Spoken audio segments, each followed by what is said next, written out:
Ahmed was only 10 years old, but he was braver than most kids twice his age. While other children told spooky stories and screamed at the sight of a shadow, Ahmed didn't even flinch. He loved challenges, and more than anything, he loved discovering the truth behind mysteries. One day, Ahmed heard the older boys at school whispering about an old haunted house at the edge of town. Everyone said it was cursed. No one had ever gone inside and come out the same. Some even claimed a ghost named Ali lived there, guarding the house with terrifying magic. Ahmed didn't believe in ghosts, but he did believe in adventure. So, one cloudy afternoon, when the sky was grey and the wind howled like a wolf, Ahmed put on his jacket, grabbed a flashlight, and set off for the haunted house, alone. As he walked through the twisting path into the woods, trees rustled like they were whispering secrets. After a long walk, he finally reached the edge of the forest and saw it. The haunted house. It was huge and falling apart. The windows were broken, the doors crooked, and dark ivy crawled across the walls. Next to it was a forgotten cemetery, full of tilted gravestones and dry, crunchy leaves. A cold chill ran down Ahmed's spine, but he took a deep breath. "I'm not scared," he whispered to himself. He walked past the cemetery gate and toward the front door.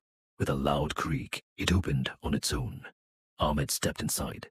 The hallway was long and dark, filled with cobwebs and dust. Everything smelled old, like forgotten memories. His flashlight flickered as he explored the rooms.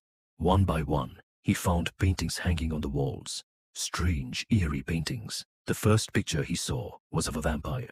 The creature had sharp teeth, glowing red eyes, and a long black cloak. Its eyes seemed to follow him wherever he went.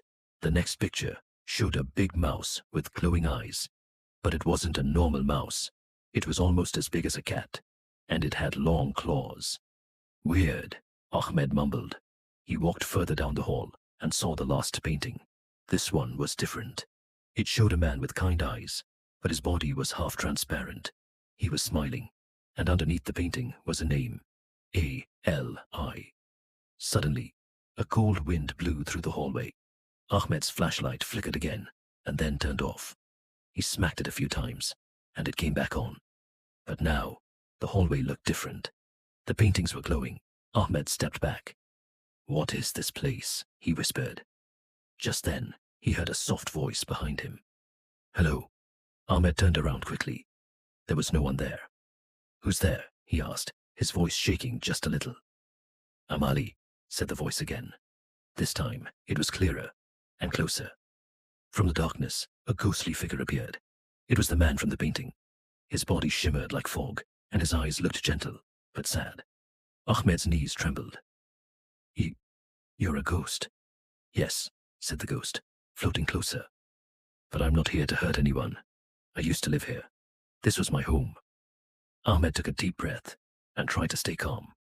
"What happened to you?" Ali looked down. "Many years ago, I was the owner of this house. I loved books, music, and art. I filled this place with my favorite things. But when I passed away, no one came to visit.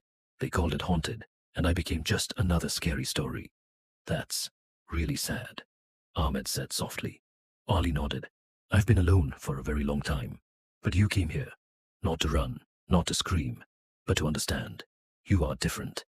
Ahmed felt his fear melting away. The ghost wasn't evil. He was just lonely. "So, what do you want?" Ahmed asked. Ali smiled. "Just someone to remember me. Someone to tell my story." Ahmed thought for a moment, then nodded. "I will. I'll tell everyone the truth. That you're not scary. You are a kind man who loved his home. And this place doesn't need to be feared." Ali's face lit up with joy. "Thank you, Ahmed. That means more to me than you'll ever know." The wind stopped blowing. The house, once dark and cold, felt a little warmer. Suddenly, all the paintings on the walls stopped glowing, and the hallway looked normal again. The lights flickered back on, and the air smelled fresh. The ghost of Ali faded slowly, waving goodbye. "Goodbye, Ahmed. Be brave. Be kind." Ahmed smiled and walked out of the house. The cemetery didn't seem so creepy anymore. Even the clouds had parted, and a few sunbeams touched the broken windows. When he got home, Ahmed sat down and began writing everything in his notebook.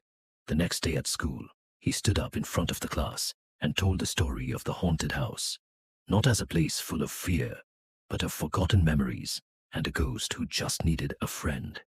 From that day on, the house wasn't haunted anymore. It was remembered. Sometimes, the things we fear are just misunderstood. A little courage and kindness can turn even the scariest place into a story worth sharing. Don't forget to subscribe to our channel, like and share the video.